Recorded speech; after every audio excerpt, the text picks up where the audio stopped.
What is going on, you guys? Welcome back to the channel. I would say it is currently 7:19 p.m. right now, and we have maybe an hour of daylight left. I came out here today to do some off-camera work. I cleaned out the KRX of all the road trip essentials to the dyno the other day. If you guys haven't seen that video, go check it out. We brought 3 cars to the dyno, and big shout out to our tuner, Ive at Red Zone. He literally hit everybody's freaking goal and more. On the way home, dude, the KRX drove just as great as it did on the dyno, and I gave a Durango an ass whooping. He lined up with me 3 times, and I let it eat 3rd and 4th gear. And I will say right now that I most definitely do need some tires because the Federals ain't cutting it. But dude, the KRX, such a blast to drive going home. It was like 80 miles of straight lurking the freeway. 3 other domestics was there too. It was like a Scat, a Camaro, and a Challenger, and all 3 of them literally drove the length from where I was at to where I was headed, and none of them wanted to smoke. They all just kept flying by me, but nobody wanted to slope down and get an ass whooping. But it is what it is. Hopefully we'll be able to get some more Mexico stuff later. I do want to get meta glasses because I did film the Durango ass whooping, and it was kind of dark with the Hero 13. But hopefully soon we'll have some metas to do some fun POV driving, guys. But anyways, again, I came out here to do some off-camera work, and the more I was like tinkering with the car, the more I wanted to do more with the car. And I kind of just want to take you guys along. I feel like at this point now, I mean, if you guys seen the last few videos, me talking about, you know, wanting to quit YouTube or taking a break, obviously I'm still trucking, right? Obviously from those videos, we're a lot of videos ahead now because I'm still pushing stuff out for you guys. And I feel like now I think I'm just going to do me. I've been doing me, and a lot of you guys been telling me to just stay doing what I'm doing and do how I've been doing things. And I think I'm just going to do just that. I know a lot of people have been telling me recommendations. A lot of you guys who give me positive motivational comments, I appreciate y'all for real. I still get a handful of negative comments, but I'm just trying to look past it and just do me. Just do me. And I think moving forward, I'm just going to focus on doing what I love to do and just continue sharing this passion with you guys. So I'm sorry to talk you guys' ears off a little bit here, but today I kind of don't know where to start with the KRX, because now that we're done and out of the way with the dyno, do I start the body work? Do I start tearing things off the car that we're not going to be painting, or that's going to be in the way of blocking the car? Do I take the windshield off first? If I take the windshield off first, I'm committed to like fully getting this car ready for paint. Or do I start on the body first and then leave the windshield for last in case, you know, I want to pull up to a meet or, you know, take a trip to TJ or something? But pause. Anyways, I don't know where to start with the body work on the car. I think the last thing I said was, if I took off the windshield first, the car is committed to be like fully body worked and painted before I can take it anywhere.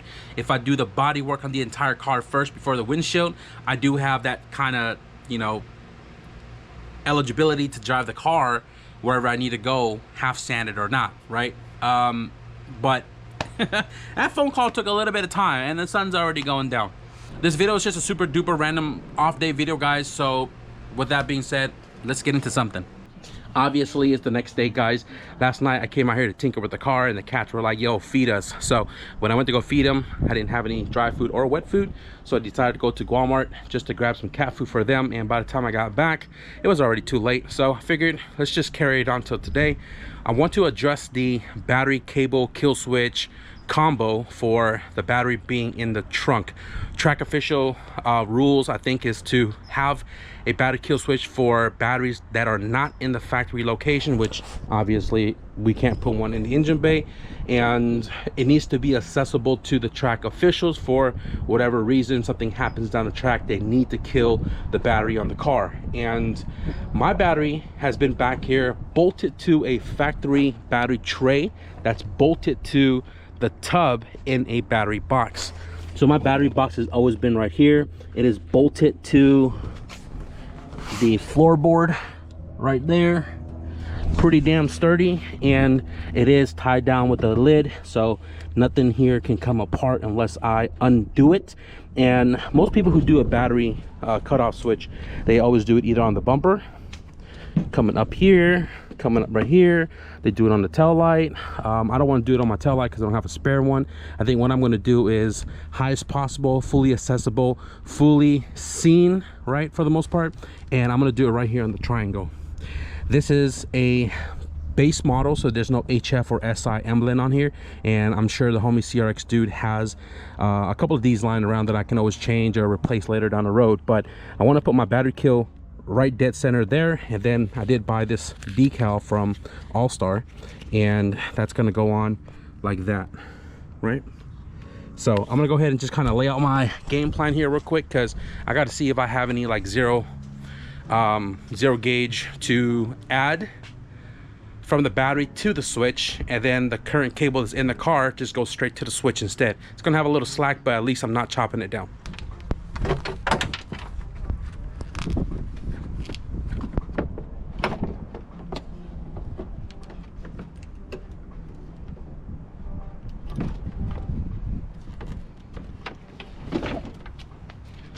That's crazy, guys.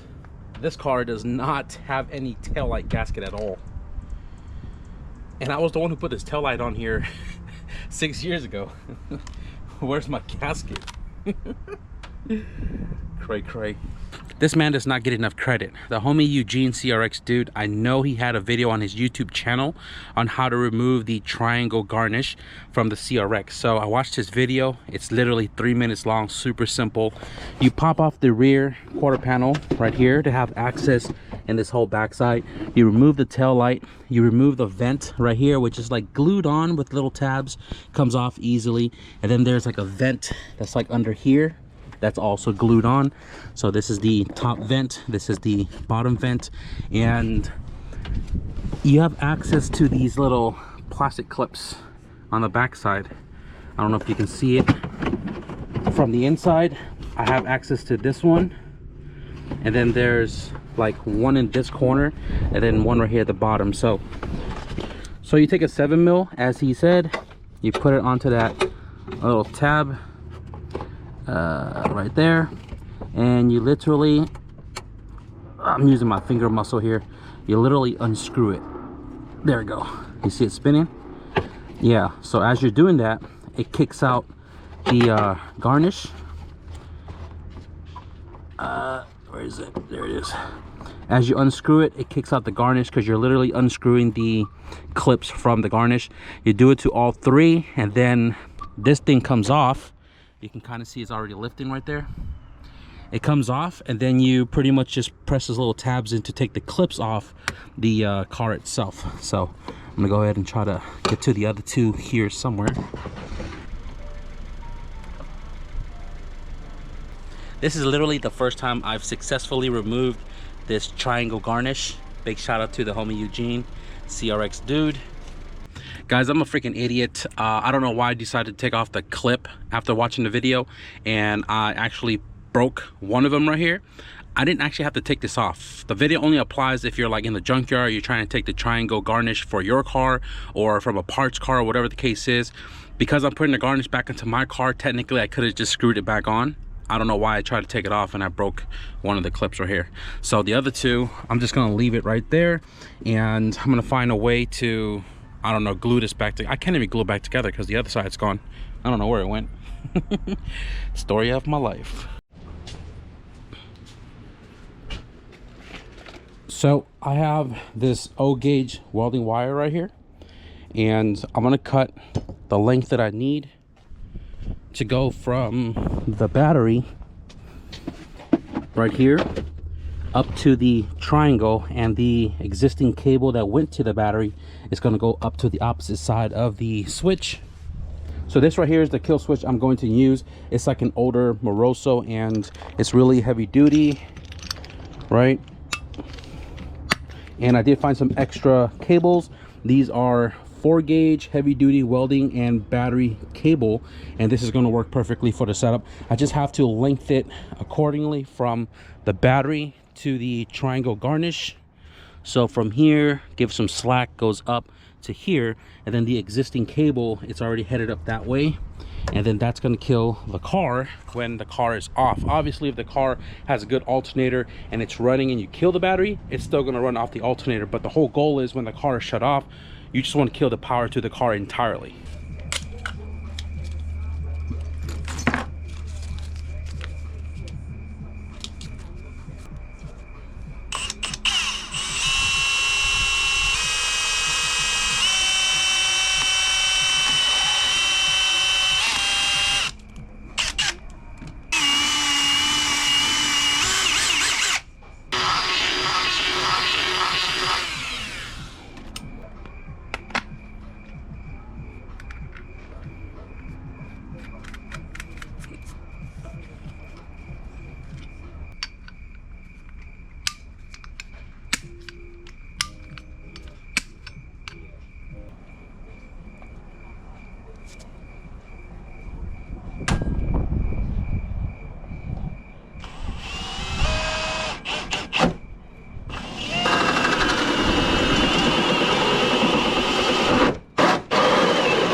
You guys hear the crickets?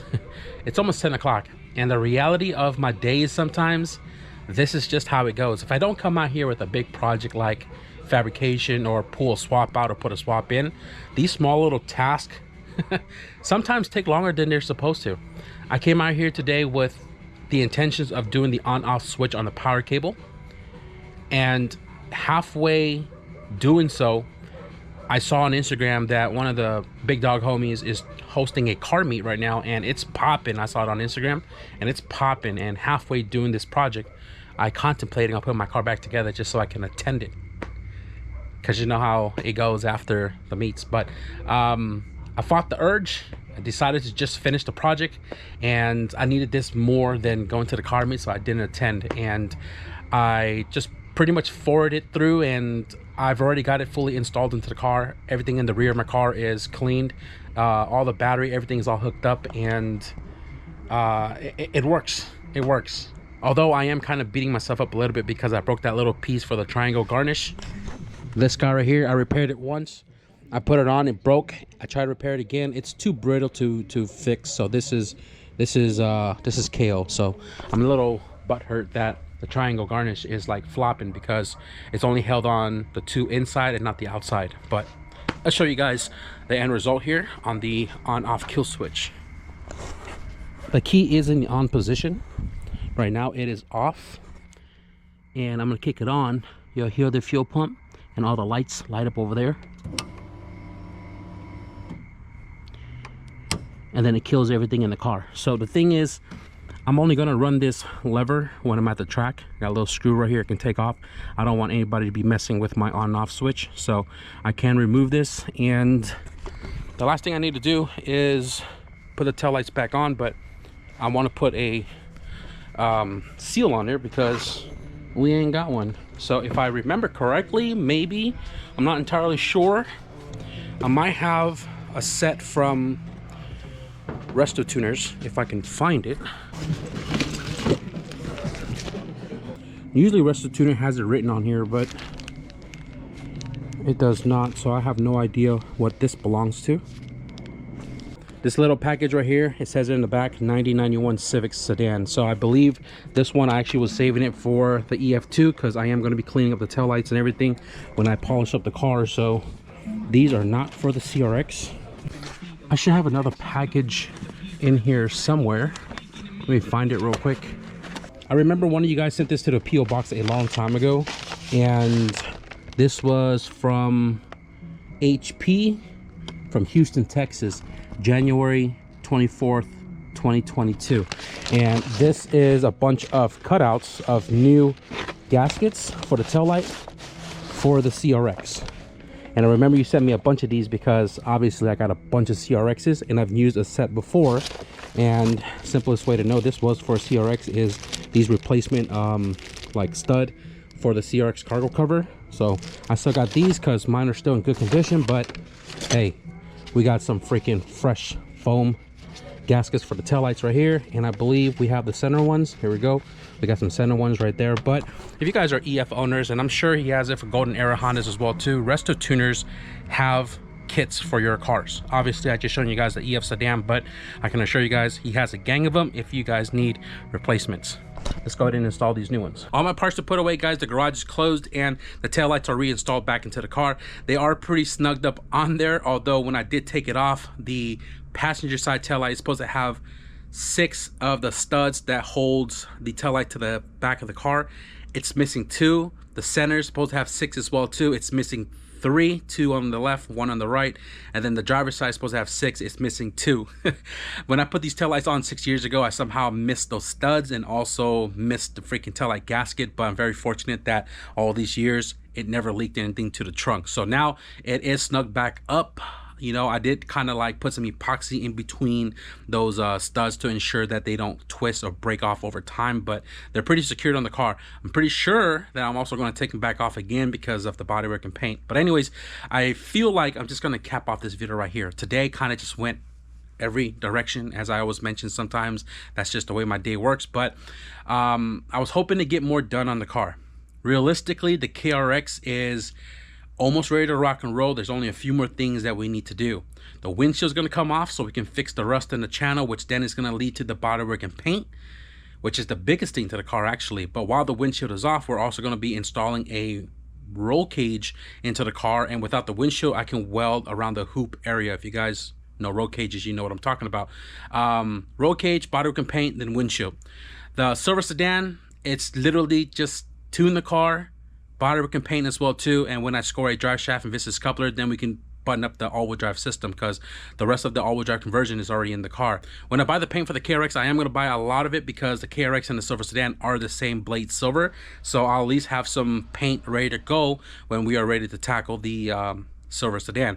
The JDM EF2, realistically, there's not much I need to do with it. It runs and drives really great, and other than just cosmetic stuff like cut and polish the paint, which I'm going to do after doing bodywork and paint on the other cars because we don't need, you know, sanding dust, primer, base coat, clear coat, like overspray on a freshly, you know, polished surface. So we're going to do the paint after the fact, and then like maybe fix my trims on the moldings, and also I want to install some wagon side skirts, which I'll probably make a video on because the side skirts have been sitting up there for a while and I've been wanting to do something with it, because when I bought my EF2 they also took the side skirts. But anyways, the Civic wagon done running, driving, registered, insured for the most part, and all I can, could, should, would want to do is just to do the rear disc conversion. So CK Engineering sent us a bracket a couple of months ago, and I haven't gotten to installing it on the wagon because I don't have e-brake cables, specifically the 9091 Honda CRX e-brake cables, but you can use Integras as well. But even Integras I don't have. So once I score some e-brake cables, we'll unbury the wagon so we can do something with that. The blue EF sedan is on a long-term parking spot. There is no deadline for that car. The biggest thing before we can install anything is during the winter, the car is going to go to my buddy's shop and it's going to go in for a 10-point roll cage and possibly a mount for a parachute as well too. And then once we get the car back, then we can tackle putting whatever belongs to the car back into the car. Although a lot of the stuff that's going to go back into the car is going to be all brand new stuff we still need to buy. So the block is here. The head, I got to go pick it up. Transmissions here, I need a bunch of PPG and transmission synchro parts before we can assemble that. The fuel tech stuff, I just need a few more pressure sensors and stuff before we can install that as well, along with, you know, putting everything into the car. We need a new turbo manifold because we robbed that. We need a new wastegate because I also robbed that. I already got a new turbo, and just a few miscellaneous stuff here, there, and here. We'll figure it out as we go with the blue sedan, but not on the priority list. If you guys remember as well too, I used to have a carbon hatch on the KRX. It's sitting right there behind that big cardboard. And when we drove to the CRX cruise a couple of years ago, the back glass was popping off the hatch. So if you guys look, there's an orange ratchet right there. And that is holding the glass to the hatch while I drove back home, which was like an hour. And I took it off. It's been sitting right there. So because we're now shooting for the 1050 index, every ounce counts, and I want to put the carbon hatch back on the KRX. But before we do, the hatch was pretty beat up when I got it. A lot of gel coat gouges and cracks on there that I want to repair. So I've ordered a bunch of stuff. I'm waiting for a few more things to show up before we tackle the hatch. But I do have right here in this box a clear epoxy mix to fix gel coats on carbon fiber hoods. So just want to show you guys what I ended up using here really quickly. I did lose my razor blade as well too. We're going to be using a Lexan window, and big shout out to the homie Chris for donating that to us. And I'm going to try to keep it like secured like the OEM fashion using adhesive and the factory moldings. I don't want to use rivets, so I'm still doing a little bit of research on how to like prep the Lexan for adhesive, but this right here is the epoxy we're going to use. I've seen two people on YouTube use this for their carbon lips and carbon wings and such, and it seems like it has good results. It's called System 3 General Purpose Epoxy. This is the clear epoxy, and we are going to be obviously sanding it and clearing the whole entire hatch when, you know, we fix all the repairs. But this is what we're going to be using, right? I'm still waiting for paint to show up because we're going to paint the black trim on the Lexan so we can have that OE feel. And then I already have adhesive, my adhesive gun. The trim's going to come off the glass. And, you know, once we kind of have all of that on hand to do it as a 1 or 2 day shot, then we'll tackle it. If you guys saw the last couple of videos, we've been having a lot of audio distortion, and I kind of narrowed it down to the editing program. So I usually use Sony Vegas Pro 17, but I have not had any access to that for a long while. And in the last year, I've been using the Microsoft Clipchamp, and it works great. No issues until the last couple of videos, and I'm pretty sure it's the editing program that's kind of messing up the audio, because the raw files from the camera to my computer is clean. The editing in the program is clean, but when it renders out, that's when the audio gets all jacked up. So I rendered a video and it was distorted after 30 seconds, and I was like, all right, let me search up Google. Google said that other people were having issues with Clipchamp as well with the audio distortion, and it says there was like a setting you have to disable. So I went and did that for like fast rendering or whatever it was, and it kind of fixed it, but it's still a little muffled towards the end of the video, right? So now it's not in the same spot, it now moved. And then there was like another article talking about you have to like detach the audio from the file. So I tried doing that, and that fixed the spot, but then it distorted a different part. So I was like, okay, well, let me try to detach the entire edit videos all together and see if that fixes it. That fixed it, but it's like, we didn't have to do this before. So why is it doing it now? And I'm wishing and hoping maybe I can get back to Sony Vegas Pro 17 or the newest, latest version, because I really like that program. But right now,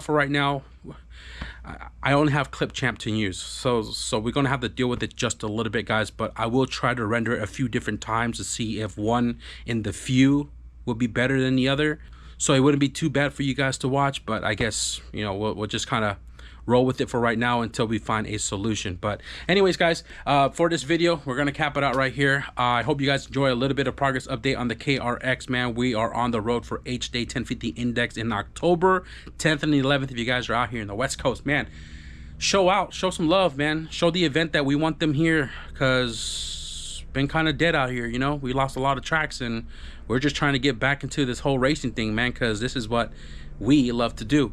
Anyways, guys, we're gonna wrap it up for this video right here. I hope you guys enjoy the progress update on the KRX with the on-off switch installation. Be sure to leave a thumbs up, and if you guys want to stick around for some junkyard run, because I'm forcing myself to go tomorrow for a car that came in, and I hope it has the plugs I need, because we need it for the JDM EF2. If you guys want to see some junkyard content, be sure to hit the subscribe button. But with that being said, thank you guys for watching. I'll see you guys in the next video. Peace.